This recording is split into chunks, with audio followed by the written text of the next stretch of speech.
श्री स्वामी समर्थ. स्वामी कृपा ज्योतिषमध्ये मी भास्कराचार्य मंजुषा जोशी आपल्या सर्वांचं मनपूर्वक हार्दिक स्वागत करते. सर्वांना नववर्षाच्या मनपूर्वक हार्दिक शुभेच्छा देऊन आजच्या या महत्त्वपूर्ण माहितीला सुरुवात करते. तुमची कुंभ रास आहे. कुंभ राशीप्रमाणे शनी महाराजांच्या कृपा छत्रछायेखालनं अर्थात 7.5 तुम्ही जात आहात. मग हे वर्ष 7.5च्या दृष्टीने कसं ठरणार आहे? तुमच्या जीवनामध्ये आरोग्य योग, शिक्षण योग, वाहन वास्तू योग, संतती योग, विवाह योग कसा आहे, वैवाहिक सौख्य कसं आहे, या सर्व गोष्टींची थंबूत माहिती घेऊन आज मी आलेली आहे. सर्वात प्रथम आपण पाहणार आहोत या वर्षभरामध्ये ग्रहस्थिती कशी राहणार आहे आणि तुमच्या जीवनावरती ती कशी परिणामकारक आहे. पत्रिकेमध्ये मेष राशीतनं गुरुदेवांचं गोचर 30 एप्रिल पर्यंत राहील. तेथून पुढे गुरुदेव हे वृषभ राशीतनं गोचर करण्यास सुरुवात करतील. नंतर शनी महाराजांचं गोचर कुंभ राशीतून संपूर्ण वर्षभर राहणार आहे. मीन राशीतून राहुदेवांचं गोचर राहील आणि कन्या राशीतून केतुदेवांचं गोचर राहणार आहे. राहुदेव केतुदेव गोचर करताना त्यांच्या राशीचं ज्या ठिकाणी ते असतात त्या राशीचं फळ देतातच, परंतु ज्या ठिकाणी दृष्टी टाकतात तेथील सुद्धा मोठ्या प्रमाणात फळं शुभ आणि अशुभ परिणाम करत देतात. म्हणजेच या वर्षभरामध्ये कोणत्या प्रकारची शुभ फळे देणार आहेत, कोणती अशुभ फळे देणार आहेत, हे आपण आता समजून घेणार आहोत.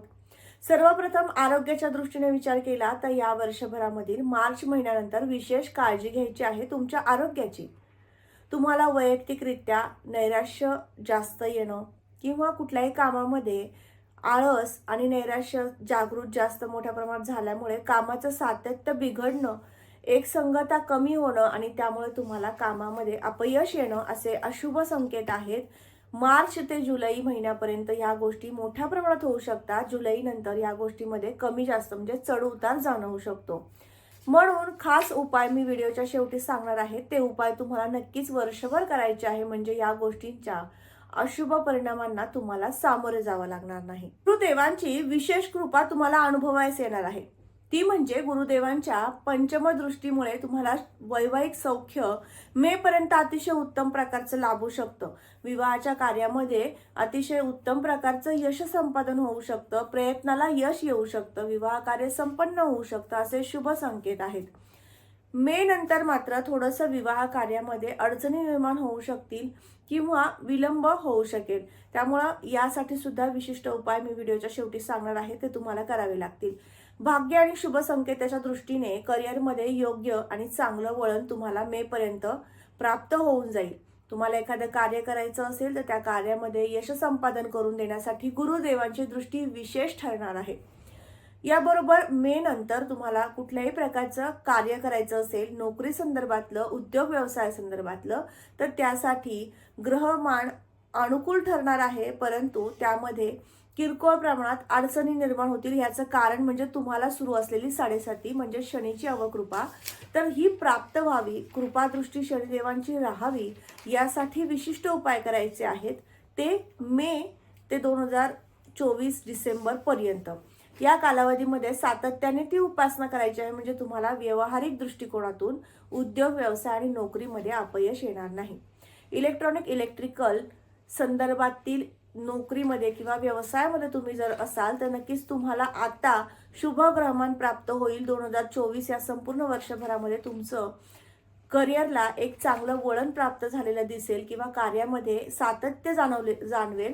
कार्यामध्ये सातत्य असल्यामुळे यश जाणवेल असे शुभ संकेत आहेत. त्या दृष्टीने कोणते व्यवसाय अतिशय उत्तम राहतील किंवा कोणते व्यवसाय करावेत अशा काही शंका असतील तर त्याचं निरसन करते. तर तुम्हाला या संपूर्ण वर्षभराच्या कालावधीमध्ये प्लास्टिक, रबर, द्रव पदार्थ, गोड पदार्थ, मेडिकल क्षेत्रातील व्यवसाय, नोकरी या संदर्भातील योग अतिशय शुभ आहेत. या संदर्भातील कामे तुमच्याकडनं पटपट होतील. कामामध्ये विलंबता येणार नाही. किरकोळ प्रमाणात जो शनी महाराजांची अवकृपा होणार आहे मार्च नंतर जुलैच्या दरम्यान, तर ती होऊ नये म्हणून उपासना करायची आहे. जी सांगितलेली उपासना असेल ती उपासना तुम्ही सातत्याने संपूर्ण वर्षभर केली तर अधिक फळ प्राप्त करून घेऊ शकाल. पत्रिकेतील राहू देवांचं गोचर मीन राशीतून होणार आहे. नक्कीच तुम्हाला आध्यात्मिकतेकडे घेऊन जाणारं हे गोचर राहणार आहे. कुठल्याही कामामध्ये विलंबाने होणं किंवा त्या कामामध्ये कमी जास्त प्रमाणात अडचणी निर्माण होणं असे अशुभ योग येतात आणि याचं फळ सुद्धा तुम्हाला दिसून आलं असेल. कामामध्ये सातत्य कमी झाल्यामुळे कुठलेही काम करताना एक आनंद प्राप्त करून देणारी घटना तुमच्या जीवनात घडावी लागते आणि त्यानंतरच तुम्ही त्या कामाला झोकून देता, मनापासून त्या कार्यासाठी लागता आणि तेच कार्य इथून मागे काही महिने नव्हतं, तुमच्याकडे त्या कार्यामध्ये सातत्य नव्हतं किंवा ते काम तुमच्याकडनं घडत नव्हतं. पण आता मात्र ती प्रतीक्षा संपली.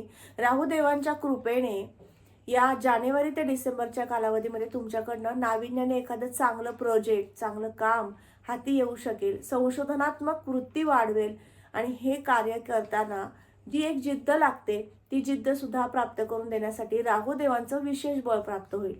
फक्त एक मोठं संकट प्राप्त करून देऊ शकतात राहुदेव, ते म्हणजे तुम्ही जर मादक पदार्थाचं सेवन करत असाल तर नक्कीच काळजी घ्यायची आहे. या संपूर्ण वर्षभरामध्ये राहुदेवांच्या अवकृपेने तुम्हाला ते व्यसन वाढण्याची शक्यता राहू शकेल. त्यामुळे कुंभ राशीच्या जातकांना विनंतीपूर्वक सांगू इच्छिते, व्यसनाधीनतेकडे जाऊ नका.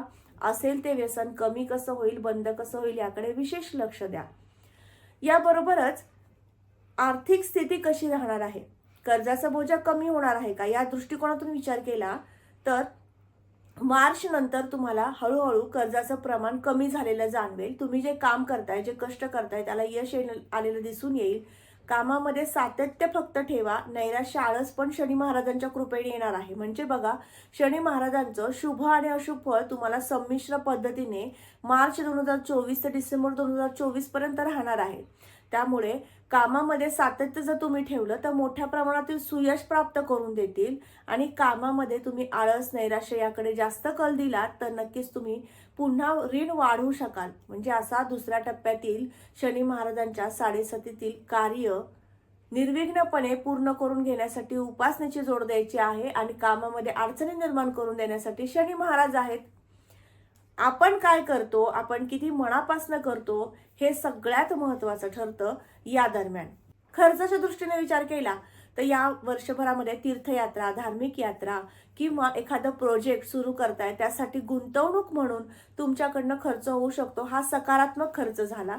आणि आरोग्याच्या दृष्टीने तुम्हाला एखादं कुटील आजारपण जे सुरू झालं असेल तुमच्या मागे एखादं आजारपण, तर त्या आजारपणाची तक्रारी वाढल्यामुळे खर्च होऊ शकतो. त्यामुळे या वर्षाच्या जानेवारी, मार्च आणि जुलै महिन्यामध्ये या तक्रारी वाढण्याची शक्यता असते.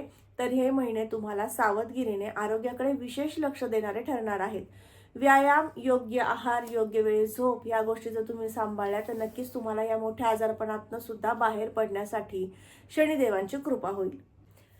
आता आपण उपासनेकडे वळणार आहोत. उपासनेमध्ये सगळ्यात महत्त्वाचं नैराश्य कमी व्हावं, प्रत्येक गोष्टीमध्ये सुयश प्राप्त व्हावं म्हणून संपूर्ण वर्षभर शनी महाराजांचं दर्शन दर शनिवारी आणि मंगळवारी करायचं आहे आणि याचबरोबर मारुती स्तोत्र वाचन दररोज करायचं आहे.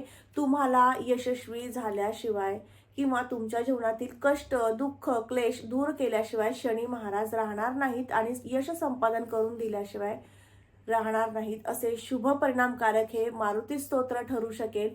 तुम्ही नक्की ते करायचं आहे.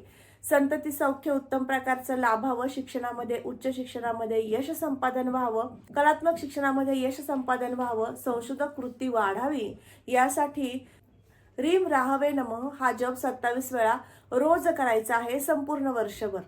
याबरोबर आरोग्य वृद्धिंगत होण्यासाठी आणि इतर काही गोष्टींमध्ये तुमचा पैसा खर्च होऊ शकतो. काही ठराविक महिने मी तुम्हाला सांगितल्याप्रमाणे, तर त्या महिन्यांमध्ये खर्चावर नियंत्रण राहावं आणि पैसा संचयाकडे जावा, आर्थिक स्थिती उत्तम व्हावी यासाठी रीम श्रीम क्लीम नमस्ते महालक्ष्मी देवे नमः हा जप 27 वेळा रोज करायचा आहे. सांगितलेली उपासनेमध्ये सातत्य ठेवा. कुठल्याही प्रकारचं व्यसन करू नका तुम्ही. तर आज आपण ही संपूर्ण माहिती घेतली की जानेवारी 2024 ते डिसेंबर 2024 या वर्षभरामध्ये तुमच्या जीवनात कोणकोणत्या गोष्टी घडणार आहेत, कोणते लाभ प्राप्त होणार आहेत. आजचा हा महत्त्वपूर्ण व्हिडिओ तुम्हाला कसा वाटला नक्की कमेंट करून सांगा. कमेंटमध्ये श्री स्वामी समर्थ लिहिण्यास अजिबात विसरू नका. याचबरोबर तुम्ही आपल्या चॅनलवर जर नवीन असाल तर सबस्क्राईब करायला विसरू नका. बेल आयकॉनला क्लिक करा. पुन्हा भेटणारच आहोत अशाच महत्त्वपूर्ण माहितीचा व्हिडिओ घेऊन. तोपर्यंत आपल्या सर्वांची रजा घेते. तुम्हा सर्वांना नववर्षाच्या मनपूर्वक हार्दिक शुभेच्छा देते. श्री स्वामी समर्थ. जय जय स्वामी समर्थ. रामकृष्ण हरी.